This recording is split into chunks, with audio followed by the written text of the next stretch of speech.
नमो नाथाय नमो। जदा जदा हि धर्मस्य ग्लानिर्भवत् भारत अभ्युत्थानम् अधर्मस्य तदात्मानं सर्वज्ञाम्यहं तं भवामि युगे युगे युगे। नमस्कार। नाटक शुरू आगे कয়েকটি ঘোষণা। যে সমস্ত খুঁটিতে কল্পতরু নাট্য সংস্থার মাইকগুলি বাঁধা রয়েছে সেগুলোকে এদিকে ওদিকে ঘোরাবেন না অথবা হেলান দিয়ে বসবেন না, অন্যথায় আপনাদের নাটক শুনতে ও শোনাতে আমাদের খুবই অসুবিধা হবে। সার্কার থেকে মূল মঞ্চে যাওয়ার রাস্তাটি সম্পূর্ণরূপে পরিষ্কার রাখবেন। নাটক চলাকালীন কমিটির প্রচার মাইকটি বন্ধ রাখবেন। প্রয়োজনে সার্কার এসে ম্যানেজার বাবুর সঙ্গে যোগাযোগ করুন, প্রয়োজনে প্রচারটি আমরাই করে দেব। নাটকটি চলাকালীন মঞ্চে কেউ লেজার লাইট বা টর্চ লাইট ব্যবহার করবেন না। কমিটির জেনারেটর অপারেটর যিনি রয়েছেন আপনাকে জানাচ্ছি নাটক চলাকালীন আপনি জেনারেটর চালিয়ে রাখবেন, নতুবা আমাদের নাটক পরিচালনা করতে খুবই অসুবিধা হবে। নাটকের শেষ দৃশ্যের শেষ সংলাপ শেষ না হওয়া পর্যন্ত আপনারা নিজ নিজ আসন ত্যাগ করবেন না, না হলে নাটকের মূল আকর্ষণ থেকে আপনারা বঞ্চিত হবেন। ধন্যবাদ। ঘোষণাটি শেষ হল। परम पुरुष जीवाता ठाकुर श्री श्री रामकृष्ण परमहंस देवेन पाद पद्म शरण करे श्री श्री मा नाचिंता ओ माता मनसा चरणे शत कोटी प्रणाम जानिए नाट्याचार्य गिरीश चंद्र घोषের आशीर्वादকে पाथे करे उपस्थित सुधी दर्शक मंडली आयोजक कमिटिर समस्त सदस्य और सदस्यबृंद स्थानीय प्रकाशक विभाग के कल्पतरु नाट्य संस्थार पक्ष থেকে প্রীতি শুভেচ্ছা ও উষ্ণ অভিনন্দন জানিয়ে শুরু করতে চলেছি আজকের নাটক।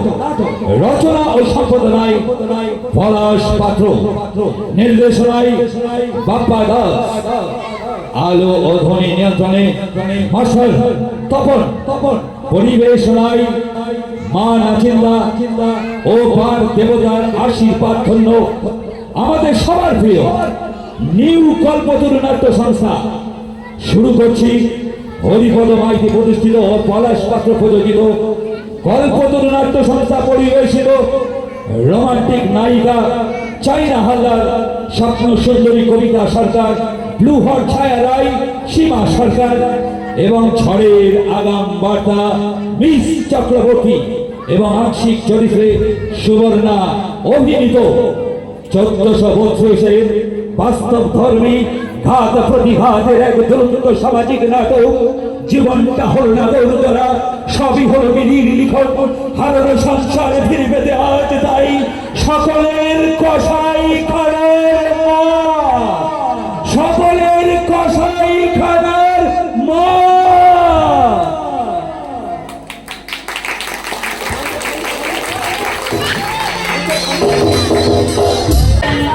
বর এসেছে, বর এসেছে, বর এসেছে, বর এসেছে, সবাই উলে ধরে দাও, বর এসেছে। সজনী গো সেই তো এলাম তোমায় পেতে, হাজির হলাম।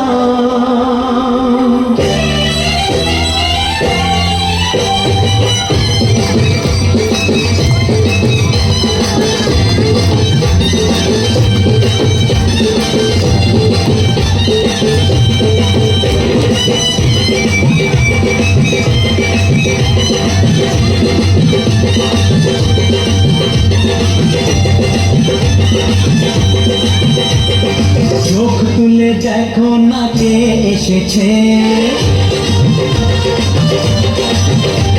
আর নতুন করে আবার বিয়ের সানাই বেজেছে।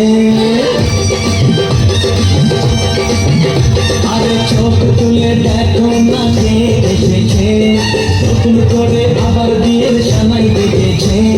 তুলে নিয়ে যাবো যখন ভালোবেসেছি, নিয়ে যেতে এসেছি, তোমায় তুলে নিয়ে যাবো যখন ভালোবেসেছি, নিয়ে যেতে এসেছি। চোখ তুলে দেখো না কে এসেছে, নতুন করে আবার বিয়ের সানাই বেজেছে।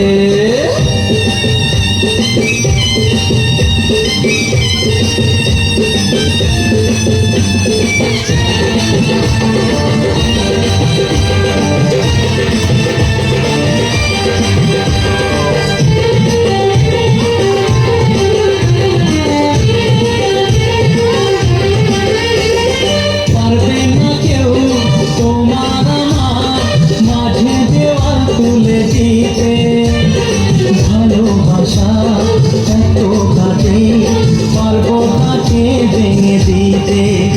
ও পারবে না কেউ তোমার আমার মাঝে দেওয়াল তুলে দিতে, ভালোবাসা এত কাছে পারবো তাকে ভেঙে দিতে।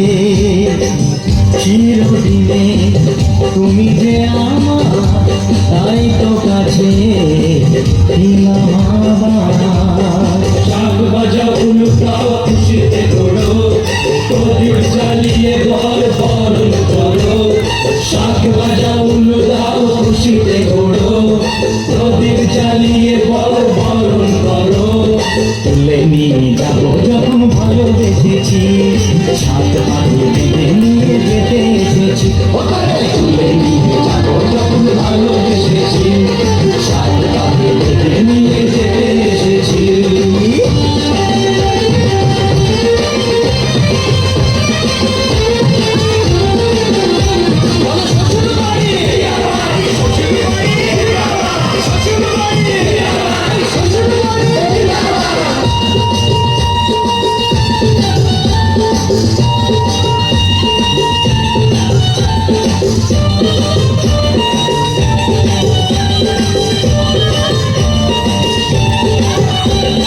প্রেমের আগুন ছাই চাপাতে যায় না কোনো দিনও নেভানো, সব কিছুকে ছাড়খাড় করে দেবে সেটা তুমি যেন।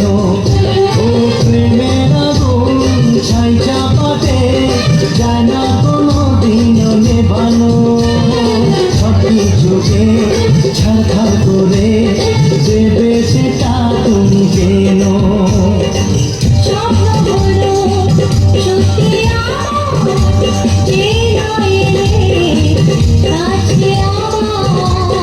পুরুত মশাই মন্ত্র পড়া শুরু করে দাও, তাড়াতাড়ি বরকে নিয়ে পিড়িতে বসাও। ও পুরুত মশাই মন্ত্র পড়া শুরু করে দাও, তাড়াতাড়ি বরকে নিয়ে পিড়িতে বসাও। তুলে নিয়ে যাবো যখন ভালোবেসেছি, সাত পাকে ধরে নিয়ে যেতে এসেছি। তুলে নিয়ে যাবো যখন ভালোবেসেছি, সাত পাকে ধরে নিয়ে যেতে এসেছি। চোখ তুলে দেখ।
এমন কাজ মানুষে করে? চামার চামার। আমার কি বলছো বর্দি? এক নম্বরের ছোট লোক। আমি জীবনে কোনোদিন শুনিনি এক মেয়ে দেখিয়ে আর এক মেয়ের সঙ্গে নিয়ে যায়। মেয়ে কি বলছে ঠাকুরজি? ওটাকে মেয়ে না বলে কোনো শাকচুন্নি। যা বলেছো বর্দি, ঠাকুরপোর সঙ্গে মানিয়েছে ভালো। মানুষ ভালো হয় তাহলে এত ভালো? তুমি তো কালী পুজো মানত করেছিলে ঠাকুরজি, তোমার আর প্রতিমার দরকার পড়বে না। হাতের কাছে জ্যান্ত কালী মেয়ে। মেয়ে গো, এত ভালো। তুমি বোধহয় পাচ্ছি দেখবার সময় চশমা পরনি মা। মায়ের কি দোষ? মায়ের না হয় বয়স হয়েছে, কিন্তু ঠাকুরপো ও তো নিজেই পছন্দ করেছে এই মেয়ে। এ মেয়ে আমি দেখিনি। আমারও তো তাই মনে হচ্ছে। মা কিছুতে এ মেয়ে পছন্দ করতে পারে না। নিশ্চয় এরা পাত্রী বদল করেছে। কিন্তু বৌদি, আমার বাবার বাড়ির কাছে ঠিক এরকম একটা ঘটনা ঘটেছিল জানো। মেয়েটা ছিল এর চাইতে বিশ্রী দেখতে, মুখের দিকে তাকালে ঘেন্না হতো। কিন্তু মেয়ের বাবা ছিল অনেক বড় লোক, এদের মতো ছোট লোক ভিখারি নয়। এই মেয়ে নিয়ে ঘর করছিল না। তুইও যেমন মেজো, মানুষের তো একটা রুচি বলে জিনিস আছে তাই না? বাপের বাড়িতেই রয়ে গেল মেয়েটা। এবার পুজোতে গিয়ে শুনি গায়ে কেরোসিন ঢেলে আত্মহত্যা করেছে। এখন কি করবি মা? আমি তো বাবার কাছে যাচ্ছি, দেখি কি বলে উনি। বাবা কি করবেন আপনি? ঠাকুরপুর মতামতটা জেনে আসুন। আমার বেচারি জীবনের প্রথম লগ্নে প্রবঞ্চনার শিকার হলো। এরা জেলে পাঠানো উচিত। আপনি বাবাকে গিয়ে বলুন মা, থানায় গিয়ে এদের নামে একটা ডায়েরি করে আসুন। ছি ছি, কোনো মানুষ পারে এমন কাজ করতে? আর মেয়েটারই বা কি আজকাল? কেনই বা তুই রাজি হলি বিয়েতে? না হয় সারা জীবন বিয়ে নাই হতো। ওরা লোভে মুখে আগুন। আমরা হলে গলায় দড়ি দিতাম, তবুও বিয়ের পিড়িতে বসতাম না। আমার ভালো হচ্ছে ছোটদা কিনবি, শেষ পর্যন্ত না সুসাইড করে বসে। আপনি তো বড় মুখ করে বলেছিলেন মা, আপনি পার্থর জন্য তোমাদের চাইতেও সুন্দরী বউ নিয়ে আসবো। একেবারে বিষ হয়ে গেলে। ছেলেটার কথা ভেবে ভেবে আতঙ্কে আমার গাও শিউরে উঠছে। কত বড় বড় ঘরে সম্বন্ধ এসেছিল। 20 ভরি সোনার নগদ 50,000 টাকা দিতে ছিল ওই ভুবনডাঙ্গা মিশ্রের বাড়ির মেয়ে। তাতে আমি রাজি হইনি। তার কারণ একটাই, পাত্রী দেখা পাত্রীর পছন্দ না। সবই ভাগ্য মা, সবই ভাগ্য। নইলে পাত্রীও পেলো, জিনিসপত্র পেলো না ঠাকুরপো।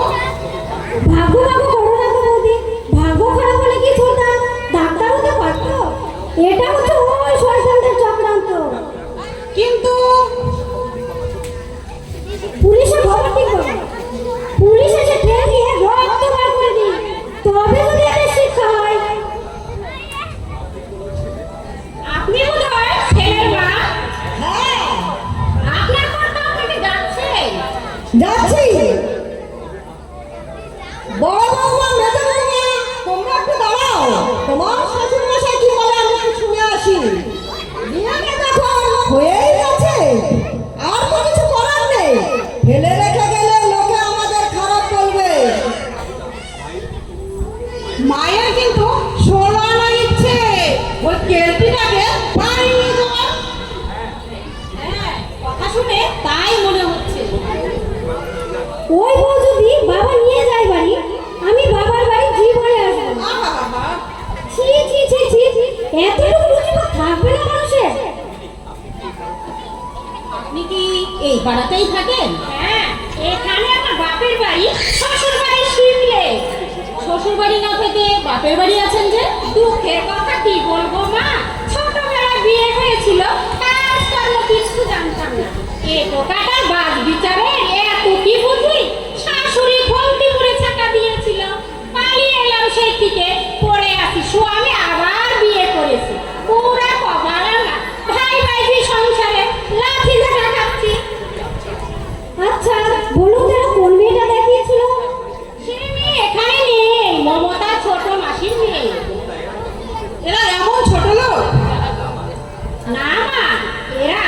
গরিব বটে কিন্তু লোক খারাপ নয়। যাকে দেখিয়েছিল রূপের অহংকারে মাটিতে তার পা পড়ে না। সব সময় গেল পটের বিবিটি সেজেই আছে। পরের মেয়ের নামে মিথ্যা বলবো না মা। মমতা দেখতে কালো কুচি বটে কিন্তু স্বভাব চরিত্র এত ভালো। মানুষ তো আর স্বভাব দেখবে না, দেখবে সৌন্দর্য। ভুল মা ভুল, রূপ তো দুদিনে, আজ আছে কাল নেই। আর ঘুম থাকবে চিরকাল। মমতার কাজকর্ম খুব পরিষ্কার। গান জানে, সেলাই জানে, রান্না বান্না অতি চমৎকার। ওর যদি রূপই থাকতো কবে আর বিয়ে হয়ে যেত। আপনি যতই গুণের কীর্তন করেন না কেন, ওই মেয়ে আমাদের মতো পরিবারে চলবে না। দাদা কি ওকে নিয়ে পথে বেরোতে পারবে? বলতে পারবে, বন্ধু বান্ধবদের কাছে বলতে পারবে এই আমার বউ? বাবা কিছুতেই এই বউ বাড়ি নিয়ে যাবে না।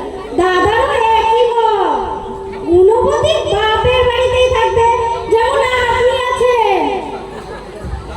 এ কি বোধহয় জামাইয়ের বউ? হ্যাঁ, অনেক বড় করে বিয়ে হয়েছে। তাই তো অহংকার। এই গর্ব কি চিরকাল থাকবে মা? একদিন রূপ যৌবনের ভাটা পড়বে, মাথা চুলে পাক ধরবে, দাগ পড়ে যাবে। সেই দিন বুঝতে পারবে রূপের চাইতে গুণের কদর কত বেশি। আরে জ্ঞান দিয়ে গেল। চলো বর্দি, ওদিকে দেখি নাটক কেমন জমলো। আরে শাশুড়ি ভোতা হয়ে যাবে। দেখে শুনে বিশ্ব সুন্দরী এনেছে ছোট ছেলের জন্য। মায়ের এই শিক্ষাটার দরকার ছিল। তুমি জানো আমার বাবা আমার মেজ বোনের জন্য মায়ের হাতে পায়ে ধরতে বাকি রেখেছিল, কিছুতেই রাজি হলেন না। তুমি তো দেখেছো আমার মেজ বোনকে। মা বললেন এক বাড়িতে দুবার কেউ করবো না। বাবা বলেছিল দেনা পাওয়ায় আটকাবে না। তা তো বটে, তোর বাবা অনেক দিন। আর এখানে কি পেলি? নাকে মা ঘষে দিয়েছে। গলার হারটা 12 আনার বেশি হবে না। হাতে 4 কাছা চুড়ি দিয়েছে ব্রোঞ্জে। আর কানের রিংটা হাওয়ায় উড়ে যাবে। বলেছিস মেজো? থালা বাসন তো তুমি দেখোই নি বর্দি। অন্নপ্রাশনেও মানুষ ওর থেকে ভালো থালা দেয়। আর বিয়ে শাড়িটা আমাদের বাড়ির ঝি আতরও পুজোতে এর থেকে দামি শাড়ি পায়। চুপ কর মেজো, চুপ কর। শাশুড়ি শুনতে পেলে তুমি ভয় করতে পারো, আমি ভয় করি না। সত্যি কথা বলবো তাতে ভয় কিসের? আমি বলে আমার বাবাকেই ছেড়ে কথা বলি না। উনি তো স্বামীর মা, শাশুড়ি। ডিরেক্টলি আমাকে শাসন করতে এলে আমিও শুনিয়ে দেবো 5 কথা। আয় তবে। কেন কেন এই কাজ করলে মা? আমি চাই সারা জীবন কুমারী থাকতাম। কি দরকার ছিল এই বিয়ে খেলাটা করবার? আমি তোর বাবাকে বারবার নিষেধ করলাম এমন কাজ করো না, কিন্তু তোর বাবা আমার কথা কান দিল না রে মা। বলল আমি শুধু মমতার কুমারী নামটা বুঝাতে চাই।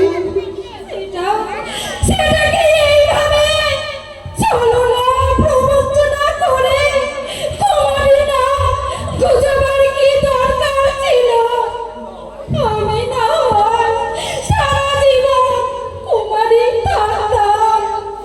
মেয়ে হয়ে জন্মেছি বলে তোমরা যদি মাথার বোঝা মনে করো, আমায় একটুখানি বিষ হতে দাও। আমি তোমাদের মুক্তি দিয়ে চলে যাই। কাঁদিস না মা, কাঁদিস না। আমি না হয় তোর শাশুড়ির হাতে পায়ে ধরে ক্ষমা চাইব রে মা। না না, তোমাকে ছোট হতে হবে না। অপরাধ করেছে ওই বাবা, তুমি কেন তার জন্য? সে তো বাড়ি থেকে পালিয়েছে রে মা। আমাকে এই অথরের জন্য ঠেকে দিয়ে সে পালিয়েছে।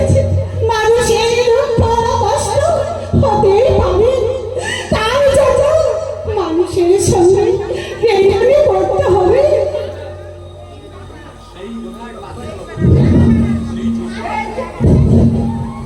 এই তো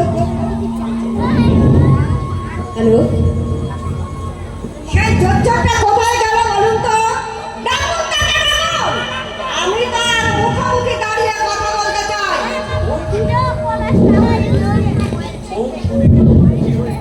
সুরতের বসতিতে হয়ে এমন জঘন্য কাজটা করতে পারলো? দেখুন দিদি,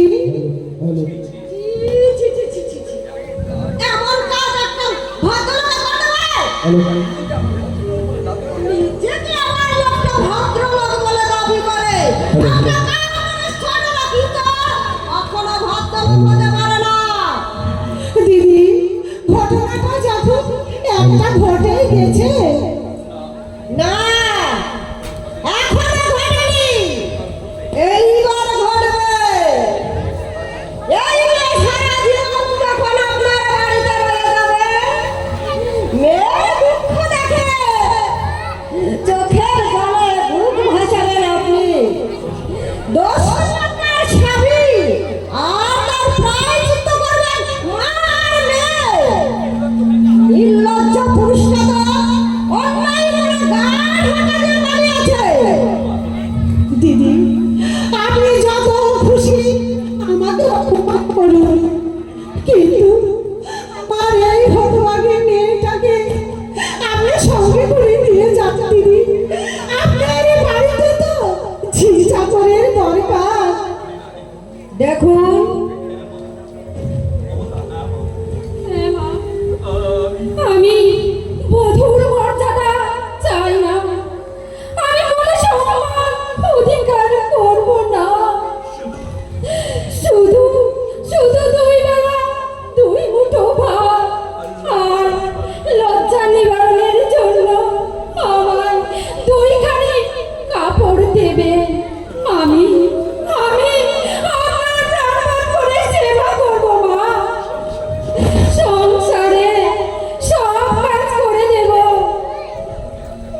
দেখো দিদি আপনি তো মা, আপনারা তো মেয়ে আছে দিদি, মেয়ে হওয়ার কি যন্ত্রণা আপনি নিশ্চয় বুঝতে পারছেন দিদি।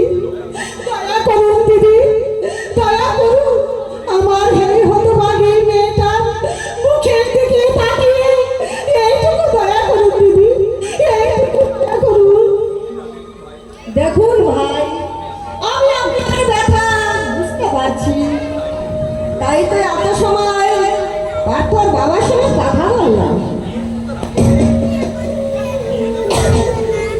নিয়ে যেতে আমার কোনো আপত্তি নেই, আপত্তি হচ্ছে ছেলে পাঠা কিছুতেই রাজি হচ্ছে না। এই বউকে আমি বাড়িতে নিয়ে যাই, তাকে ইংলণ্ড করছে আমার দুটো বৌমা আর আমার মেয়ে। ওদের ইচ্ছা নাই আমি এই বউকে বাড়ি নিয়ে যাই। আসল কথা কি জানেন ভাই? মেয়েরাই হচ্ছে মেয়েদের সবচেয়ে বড় শত্রু। আমি না হয় বৌমাদের হাতে পড়ে হাতে পায়ে ধরে ক্ষমা চাইব মা।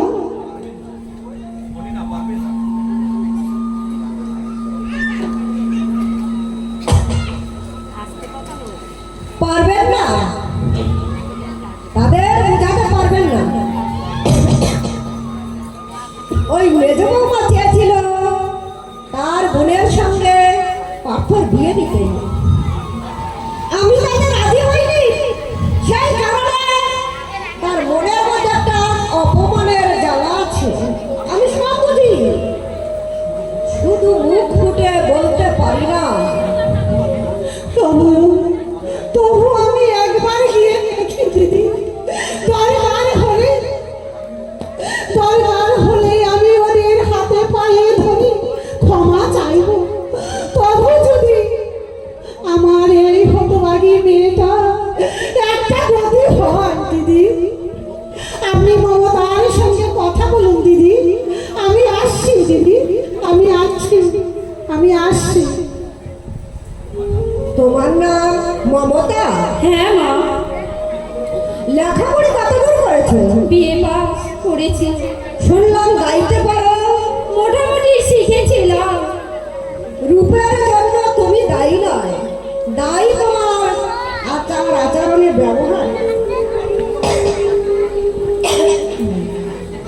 পাত্র তোমাকে ঘৃণা করবে, যারা তোমাকে কথায় কথায় বিদ্যুৎ করবে, আর প্রতিবেশীরা তোমাকে মুখ টিপে টিপে হাসবে।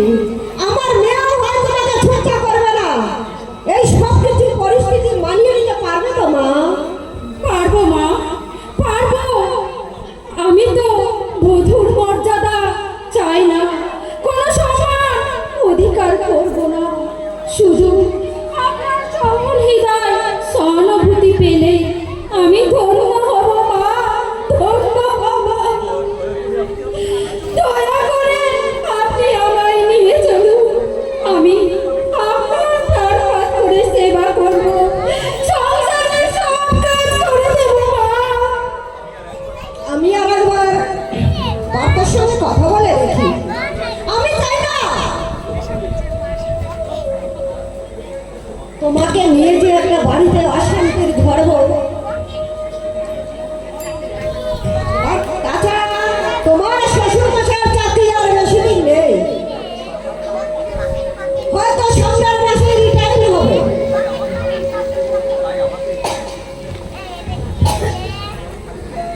তাই তো আমাকে একটু বুঝে শুনে পা ফেলতে হবে। ছেলেরা মোটা টাকা রোজগার করছে, বউ বড় ভাবছে।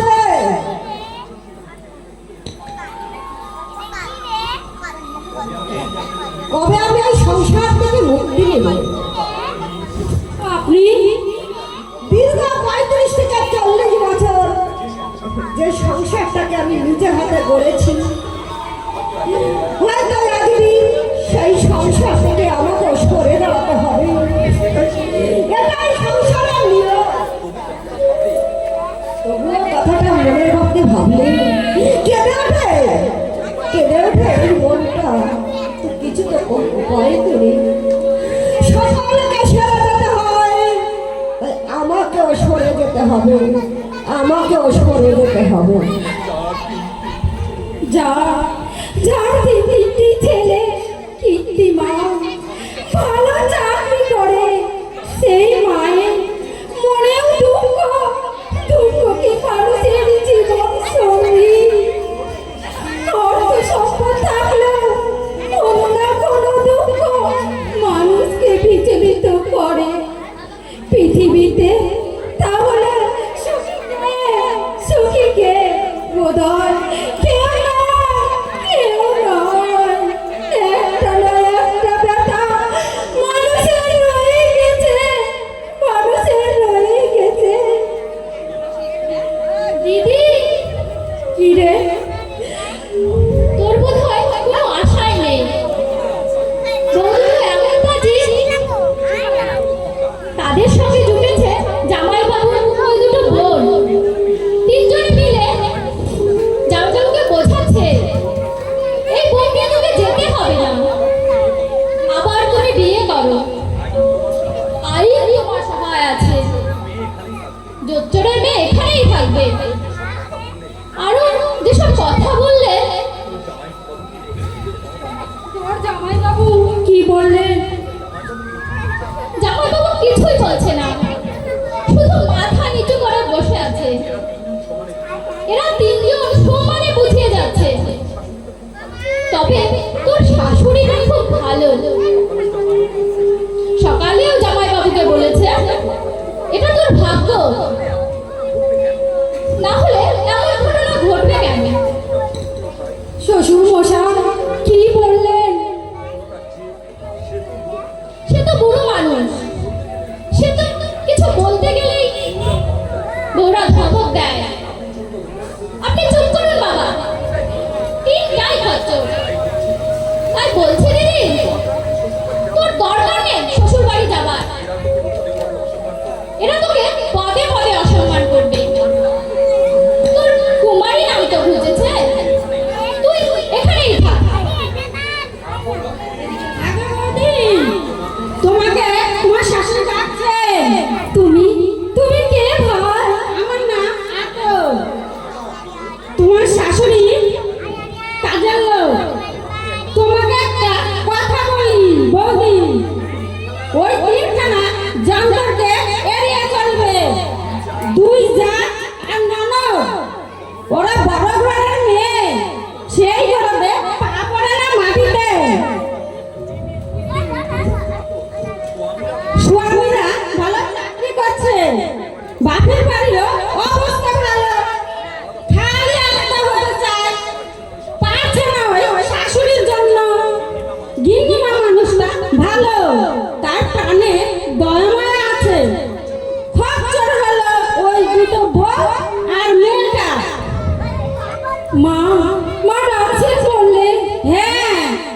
মনে হয় বুড়ো কর্তাকে বুঝিয়ে বাজিয়ে রাজি করিয়েছে তোমাকে নিয়ে যাবার জন্য।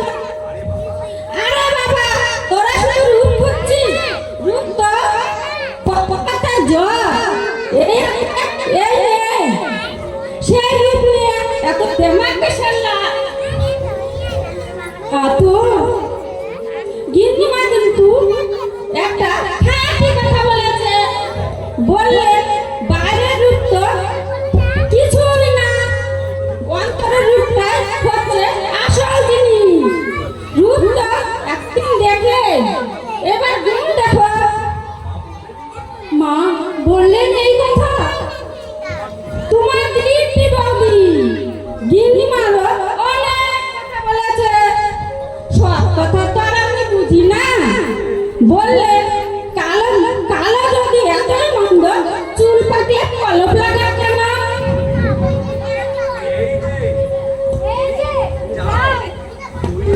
তৈরি হয়ে নাও, ভাগ্য তোমার খুলেই গেল।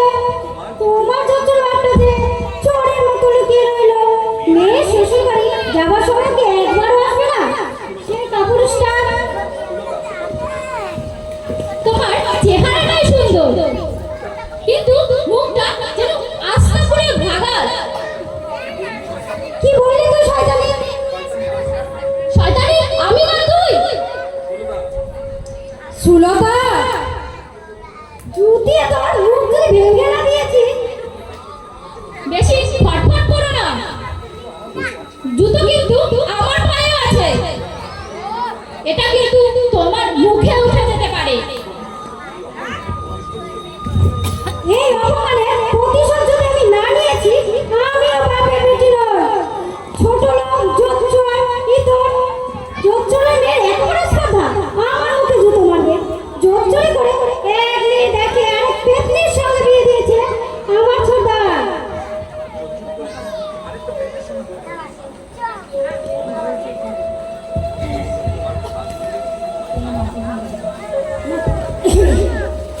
তোমার হাতে ধরে ক্ষমা চাইছি ভাই। আচ্ছা শয়তানি, জুতো মেরে বড় গান, তুই চল বাড়িতে। তোর নাকের জলে চোখের জলে যদি আমি না করেছি, আমার নাম ছবি মজুমদার নাই। ও মা, তোমার বোন ঠিকই করেছে। তো যত সাহায্য করবে তত এরা পেয়ে বসবে। তোমার বাবাকে কেন যাতা বলবে? ওর বাবা বলুন, ওর দাদা বলুন, ওর কোন পাকা জানে মই দিয়েছে তোমার বাবা? ভদ্র ঘরের মেয়ে, লেখাপড়া শিখেছে,